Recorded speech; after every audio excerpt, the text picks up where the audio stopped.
Good morning छात्रों, R K P G science college Kalwad Jaipur की online classes में आपका हार्दिक स्वागत है साथियों। जैसा कि हमने पिछले वीडियोस में बीए फर्स्ट ईयर द्वितीय प्रश्न पत्र विषय हिंदी साहित्य का खंड जो है वो है खंड से। इसमें बच्चों हिंदी साहित्य की गद्य विधा से संबंधित टिप्पणी पर प्रश्नोत्तर करवाए जा रहे हैं, जिसमें आपका 11वां प्रश्न है। कौन सा है देखेंगे। इससे पहले वाले सभी क्वेश्चन आपको पिछले वीडियोस में देखने को मिल जाएंगे। तो बच्चों ये प्रश्न है आपका, आलोचना का स्वरूप एवं परिभाषा बतलाते हुए आलोचना प्रक्रिया पर संक्षेप में प्रकाश डालिए। तो सबसे पहले बच्चों हमें ये समझना है कि आखिर आलोचना होती क्या है। प्रत्येक प्राणी मानव यानी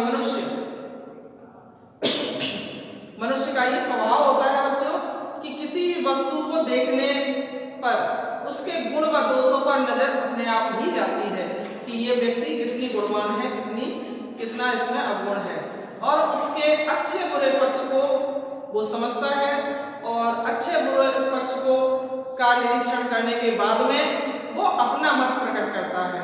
तो उसको अपना मत प्रकट करता है, उस मत को प्रकट करने के बाद में ही उस मत को क्या कहा जाएगा, समीक्षा या आलोचना। किसी विषय पर हम उसके गुण दोषों को देख करके पक्ष और विपक्ष का समर्थन या विरोध करने के बाद में जब हम अपना मत प्रकट करते हैं तो साथियों उसी मत को समीक्षा या आलोचना कहा जाता है। हम ले चलेंगे आपको अभी सामान्य परिचय की ओर, देखेंगे आप बच्चों। मानव सचेतन प्राणी होने से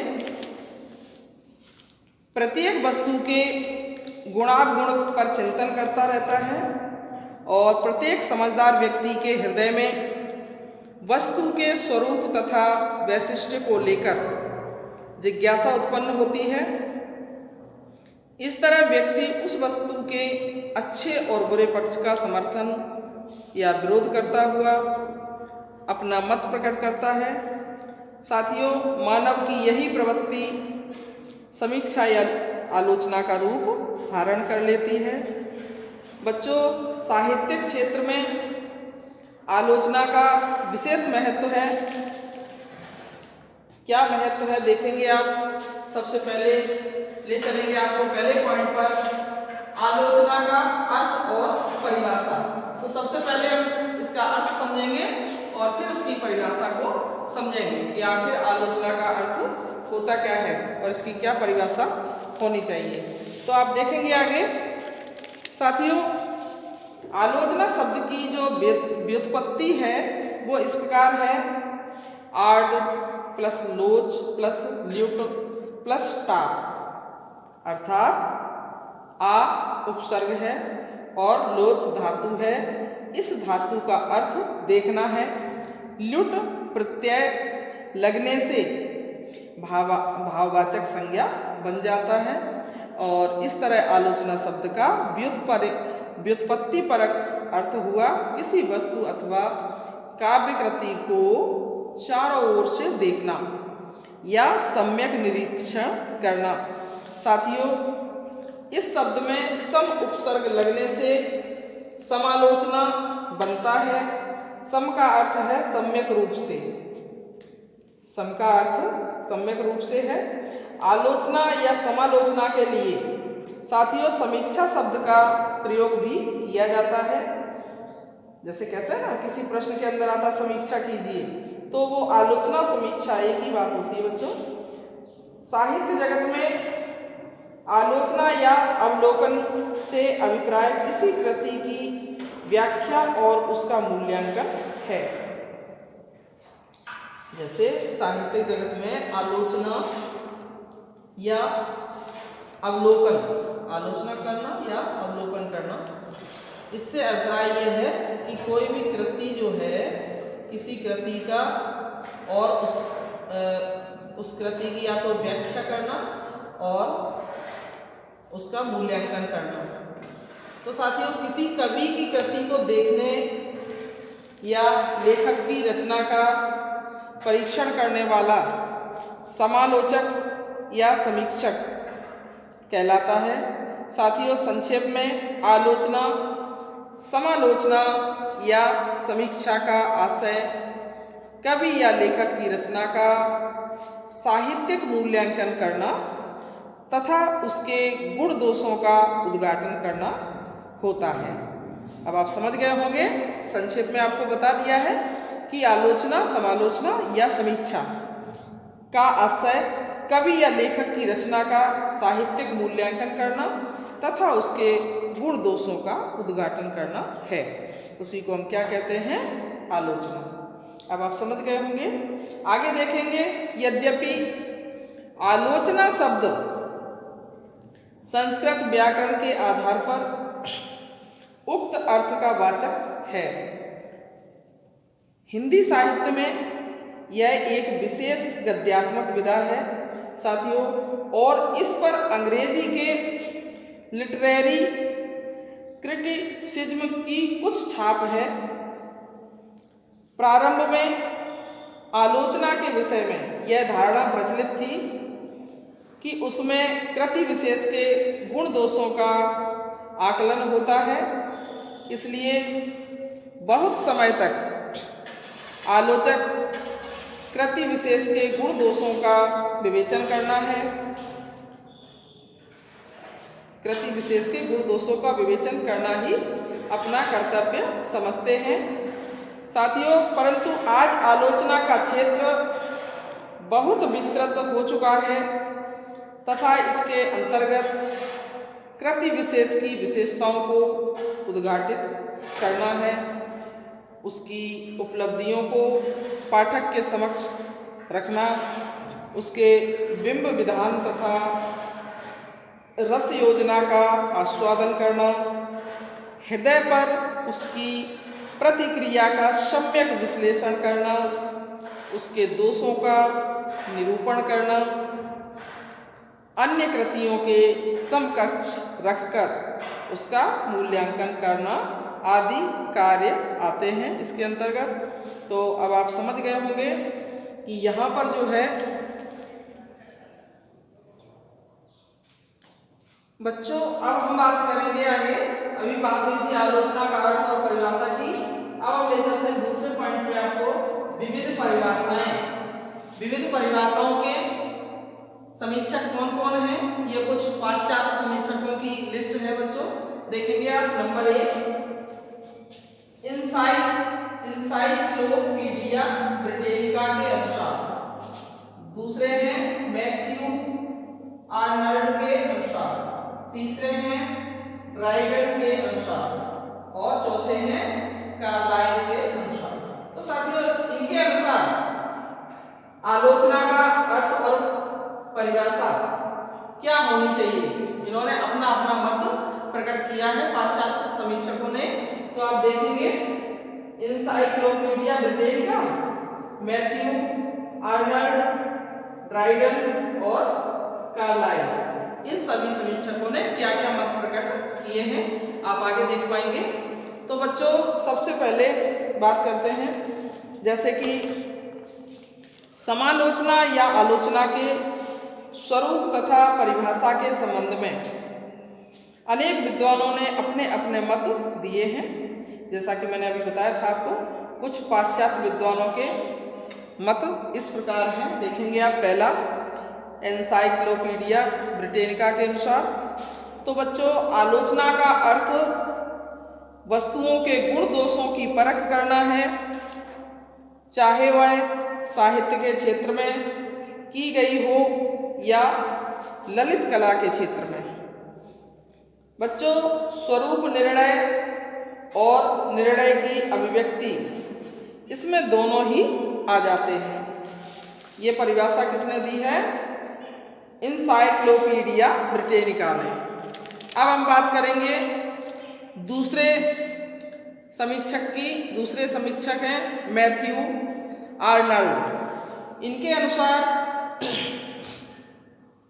आलोचना की सबसे प्रमुख विशेषता है तटस्थता।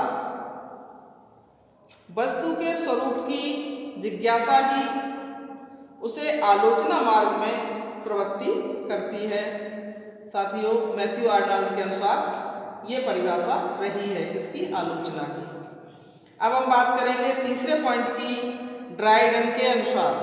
साथियों, आलोचना वह कसौटी है जिसकी सहायता से किसी रचना का मूल्यांकन किया जाता है।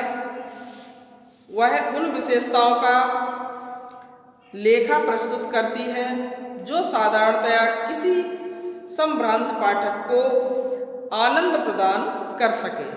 ये मत किसका है, ड्राइडन का। तो साथियों, अब हम बात करेंगे चौथे पॉइंट पे, कार्लाइल के मत में इन्होंने क्या परिभाषा दी है आलोचना की। साथियों, आलोचना पुस्तक के प्रति उद्भूत आलोचक की मानसिक प्रतिक्रिया का परिणाम है। इन्होंने ये परिभाषा दी है, आलोचना पुस्तक के प्रति उद्भूत आलोचक की मानसिक प्रतिक्रिया का परिणाम है। देखा। तो साथियों, आलोचना की इन परिभाषाओं में यद्यपि व्यक्तिगत रुचि के दर्शन होते हैं और इनमें एकांगी चिंतन भी झलकता है।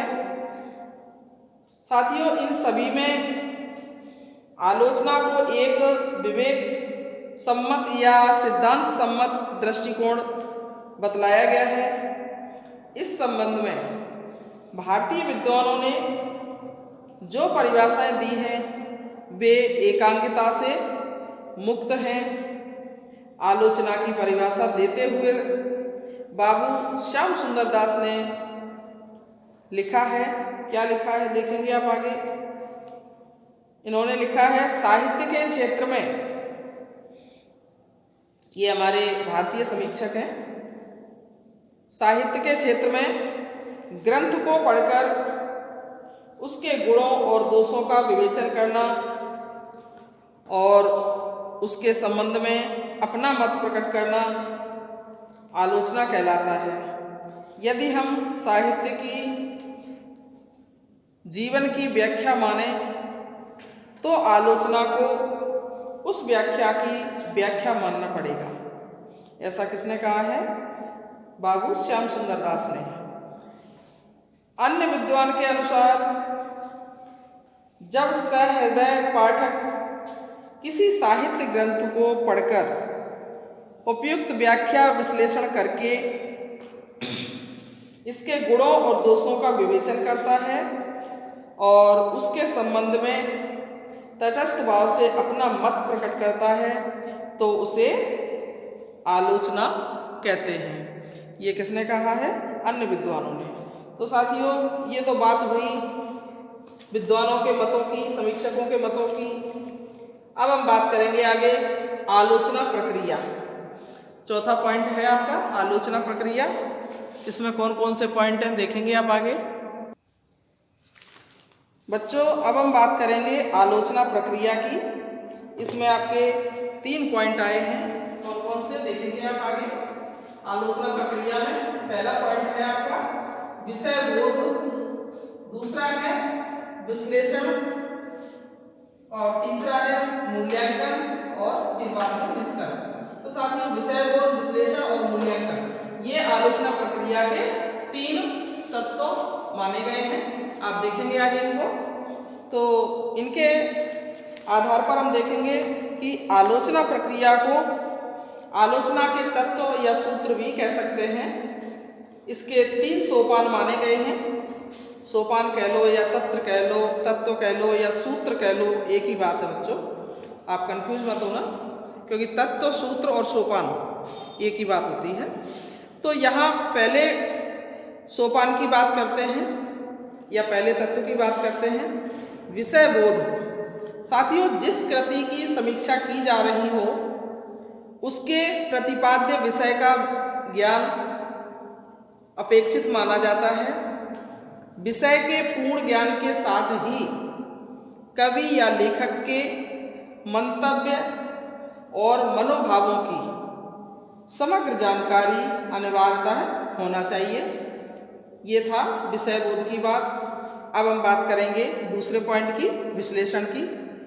बच्चों, आलोचक जब विषय बोध के बाद उसके गुण दोषों का उद्घाटन करने लगता है,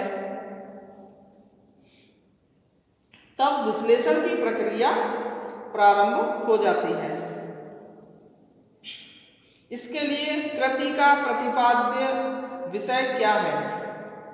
कृतिकार क्या भाव व्यक्त करना चाहता है? साथियों, समकालीन परिवेश का क्या प्रभाव रहा तथा इसका उद्देश्य क्या है इत्यादि का तटस्थता से विश्लेषण करना चाहिए। ये था इसका विश्लेषण सोपान, दूसरे नंबर का सोपान। अब हम बात करेंगे तीसरे सोपान की, मूल्यांकन। साथियों, विश्लेषण के बाद मूल्यांकन किया जाता है। आलोचक अपना मत व्यक्त करता है। वह व्यापक अर्थ में मूल्यांकन कर आलोच्य कृति को लेकर निष्पक्ष निर्णय देता है। बच्चों, ऐसा करने से आलोचना अपनी कसौटी पर खरी उतरती है। ये तीनों तत्व या सोपान आलोचना प्रक्रिया के माने गए हैं। कौन कौन से? विषय बोध, विश्लेषण और मूल्यांकन। तभी जाके क्या होता है साथियों कि ऐसा करने से आलोचना अपनी कसौटी पर खरी उतरती है। अब हम बात करेंगे निष्कर्ष की। तो साथियों, आलोचना काव्य शास्त्रीय विधा है और इसकी अनेक विद्वानों ने परिभाषा भी दी है। बच्चों, आलोच्य कृति या वस्तु के निष्पक्षता से मूल्यांकन करना, उसमें किसी तरह का पक्षपात नहीं होना चाहिए। निष्पक्षता से उस वस्तु का मूल्यांकन करना, कृतिकार के भावों की सापेक्ष व्याख्या करना इसका मुख्य प्रतिपाद्य होता है। और आलोचना प्रक्रिया के तीनों सोपानों का अनुसरण करने से आलोचना वैज्ञानिक प्रक्रिया से संकलित मानी जाती है।